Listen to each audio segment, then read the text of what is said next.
Hello everyone, and welcome to the one-dimensional projectile motion post-activity. This is based on the activity that you just did earlier with the soccer ball going up and down over the motion detector. So first of all, we're talking about one-dimensional projectile motion. And a projectile is an object for which the only force acting upon it is gravity. No air resistance, no applied forces, not while you're throwing it, not while you're catching it. We have to be able to neglect air resistance here. Now in this case we're looking at one dimension. This again was the soccer ball above the motion detector. We'll eventually look at two-dimensional projectiles, but first one-dimensional. Now let's take a look at the forces acting on this one-dimensional projectile. Well, from the definition you can see that the only force acting is gravity, which of course acts down. Now this is whether it's on its way up, whether it's right at the very top, or whether it's on the way down. In all three cases, gravity is still acting on the object. So what will that do to the object? Well, from Newton's second law, we know that net force equals mass times acceleration. And this is certainly the net force in this case. This is unbalanced. There is no air resistance or applied force or tension or normal or anything else to balance out the force of gravity.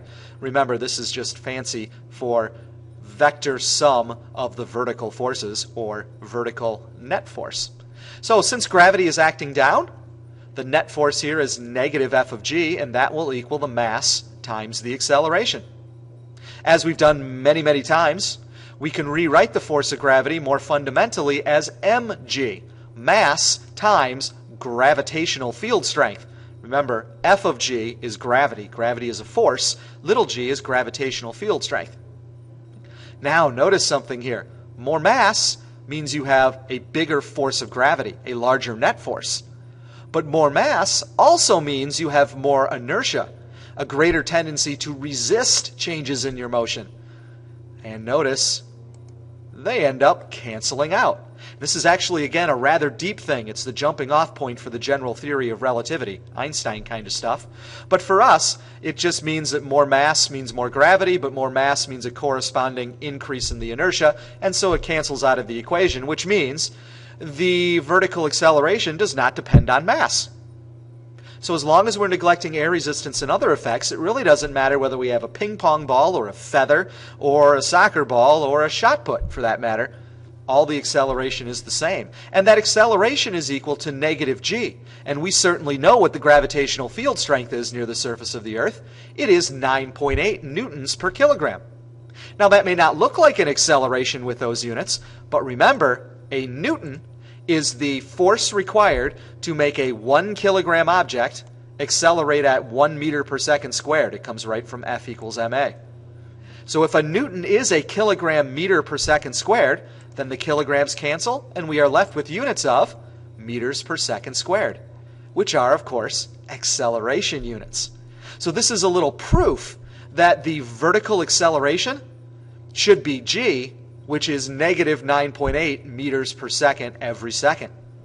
And in fact, that should match fairly closely to what we got in the lab. Any difference is really due to the fact that we actually did have a little air resistance on the soccer ball. Now notice here, this is just a constant. There's no time here. So our vertical acceleration for our projectile, whether on the way up, at the top, or on the way down, is always a constant or uniform negative 9.8 meters per second squared. And given that it's a uniform acceleration, we know all sorts of things about it. We know what the graphs look like, we know what the motion maps look like, and we know a beautiful set of 4 kinematic equations that we can use to describe this motion. Now you'll notice I've changed a few things. Because these are vertical equations, I've changed the x's to y's. So this is final minus initial vertical position, or vertical displacement. I've changed the a's to g because we now know it's a special acceleration. It's the free fall acceleration near the surface of the Earth, negative 9.8 meters per second squared. I've also added some y's on our velocities.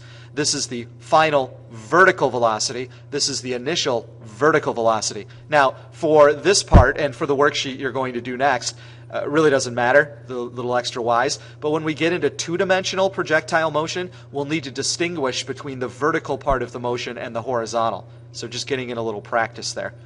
So really the same set of equations that we've always been using, which is why you're going to see a similar method in order to apply these equations. So here's a little example we're going to do. For some reason, a minivan falls off of a 221 meter tall building. Now, don't ask me why the minivan is on top of a 221 meter tall building. I don't know, but it is. So as it falls, if you were in the minivan, say, you may be wondering a couple of things. First of all, you may want to know, how fast are you going to hit the ground? What is its velocity as it hits the ground? Well, let's do these like we've done other problems with the kinematic equations. The first question we want to ask is, what do you need to know? Well, we want the velocity as it hits the ground, so that would be the final vertical velocity. What do we know about the problem? Well, we're given in the problem that the vertical displacement is negative 221 meters. Now, it's important that you get that negative on there. It's because it's down, right? It's ending up at 0 and starting 221 meters in the air. So 0 minus 221 is negative 221 meters. It's important we get the positives and negatives right in these vector equations. We know that the initial vertical velocity is 0 because it's just falling off the building. It's not being thrown or something or projected off of the building. So if it's just falling, it's going to fall from rest. And, although this isn't written in the problem, a minivan is probably going to not have a lot of air resistance because it's pretty heavy for its size. And so we can assume here, at least as a first approximation, that it's in free fall, and therefore the vertical acceleration is negative 9.8 meters per second squared. So any difference between what we're going to calculate in reality is probably due to a little bit of air resistance. Looking at the three givens and what we need to know, there is one of the four kinematic equations that has these four things. And that would be the fourth kinematic equation, which says the final vertical velocity squared is equal to the initial vertical velocity squared plus 2 times the free fall acceleration times the vertical displacement. That's a mouthful. Now I'm going to solve this before I actually plug the numbers in so I can show you some of the algebra.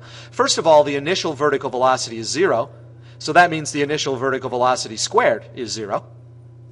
If I want to know the final vertical velocity, I don't want the square, so I would have to take the square root. But we have to be a little careful here. When you take the square root of the number, what do you technically get? Think of it this way. What's the square root of 9? Hopefully someone right now is yelling at the screen, it's 3 or negative 3.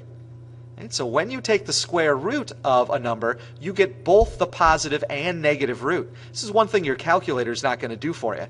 And so in this case, since it's a vector equation, we technically get the positive or negative square root of 2g times the vertical displacement. And so we have to make a choice. Do we want our answer to be positive or negative? Well, let's look at the context. This is the final vertical velocity. Well, when it hits the ground, not after it hits the ground, by the way, but as it gets to the ground, what direction is it going? Yeah, it's going down, and therefore the vertical velocity should be negative. Now, if you forget to put the negative here, you might get the wrong answer. Sometimes physicists like to ask this question in a more nice way, saying, like, what is its speed as it hits the ground, so that if you don't put the negative on, you don't get it wrong. But just to be technical here, it's a vector equation. Notice you need the negative on the 9.8 and the negative on the displacement so that you get a positive under the square root. If you leave off the negative here on the displacement, which is a common one to forget, you'll get a negative under the square root, which would give you an imaginary number. And although I made up the problem, I want a real answer. So you got to be real careful with all the positives and negatives. And with projectile motion, there's lots of negatives, right? Lots of things going down, which is negative. Plug that into your calculator, and you get to 2 sig figs, negative 66 meters per second. Means it's going down at about 130, 140 miles an hour when you hit the ground.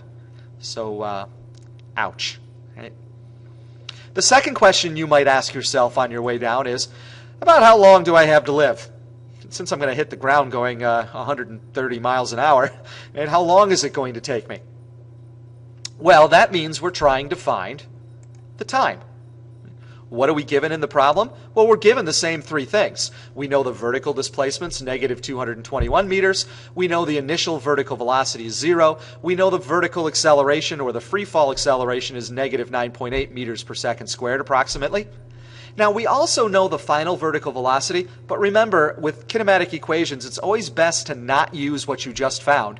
That way, if you did something wrong in the previous part, you don't double your error. And so good problem-solving technique, only use the givens. Sometimes you can't get away from it, and I'll be nice when I grade a test that way, but a lot of times you can, as in this case. There is an equation that has these four and only for these four variables, and that is the ever-popular third kinematic equation. Now, since the initial vertical velocity is 0, the initial vertical velocity times the time is also 0. So solving for the time, we multiply by 2, we divide by g, and then we take a square root of both sides. Now, technically, we get the positive or negative root, but negative time doesn't make any physical sense. That would be going backwards in time. So we're always going to take the positive answer with time. Plug in your numbers. Notice again, you need both negatives so they cancel so you don't get an imaginary answer. And you get a kind of large 6.7 seconds. So you'll have 6.7 seconds to consider just how fast you're going to hit the ground. So I hope you've enjoyed this somewhat scary demonstration of one-dimensional projectile motion. These are the kinds of things that you can think about when you're on top of a building or a big bridge or perhaps riding a roller coaster. Enjoy.